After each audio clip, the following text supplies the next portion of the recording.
Germany seems to be paying for reckless immigration policies. Yesterday, an immigrant reportedly from Muslim Kosovo stabbed noisy children, and a Syrian asylum seeker stabbed 5 people outside a bar in a suspected terrorist attack.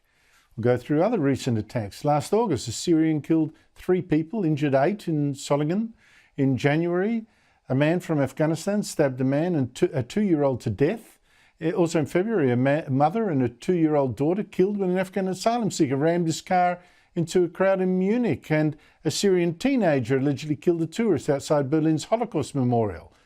In April, a Syrian man stabbed another man in a gang attack. Also in April, 7 Syrians arrested in Hamburg after an Iraqi boy fell to death from a tower trying to flee them. Joining me from London is writer, broadcaster and commentator Esther Krakue. Esther, and now these 2 separate stabbing attacks in Germany. It's no surprise, is it, that the anti-immigrant far-right AfD party in Germany is now the most popular in the polls? Yes, it's not a surprise, but I think what many people are not even realizing is how their voters where their voters are coming from and which sections of German society. I mean, the second largest base for AfD support are actually gay men, which sounds weird. I mean, how this group is not typically known for moving further to the right in politics, but it's because they're saying, you know, they don't want homophobic neighbors. They don't want people from cultures that are known to be hostile to people of their sexuality. They don't want people from alien cultures that don't respect all the progress and the hard work that they've made socially. And all over Europe, you're seeing this rise of sort of lone wolf attacks, a lot of the time from people from asylum backgrounds, usually men, working age men, or for fighting age men, more like, you know, you saw the attack of Abdulazidi, who poured acid on a mother and her 2 children. He was a failed asylum seeker here in the UK from Afghanistan. He apparently converted to Christianity, which allowed him to be successful in his 3rd asylum attempt.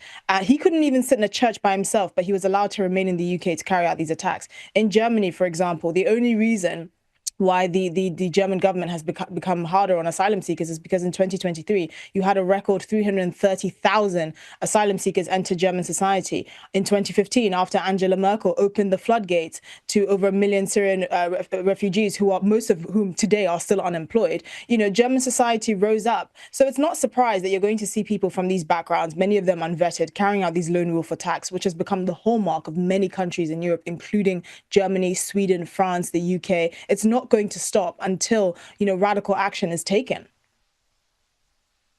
Well, just to add to the pressure about all this, in Britain, you've had 3 Iranian asylum seekers appeared in court. I think it was 3 days ago, charged with targeting journalists for an independent Iranian media outlet ahead of some serious violences planned against them.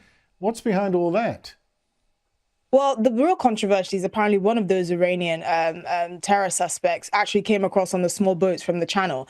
So not only are we seeing the frustration of people coming across the channel, mainly unvetted men, we're now seeing that some of them have links to terrorism. I mean, it only takes one for people to realize how broken the system is. The fact that we're in a situation where we're taking winter fuel payments away from pensioners, but we're happy to accommodate asylum seekers, give them a stipend and put them in housing to the tunes of billions of pounds a year at the British taxpayer expense, just shows that we've lost complete control of the system. I mean, it's egregious, really. There's no other word for it. And yet it seems that your Prime Minister is now taking a hard line, or don't you believe it? He's not taking a hard line. That man, the only conviction that man has is the belief that he thinks he should be in charge. That's it. If he thinks it's losing him votes, he's happy to do a 180, which is quite dangerous, actually, because it just means that he's only going to do what he thinks is politically expedient for him at the time. And you know, to hell with what happens to the British public in the process. Esther Krakue, always great to talk to you. Thank you so much. Really appreciate it. I just think immigration has been one of those issues that the mainstream parties have shied away from, fearing to be racist. If you don't address a serious, real issue that is really bothering people, you leave the room open, the door open for extremists to do it for you. And you are seeing that in some other places. Heaven forbid it should happen here.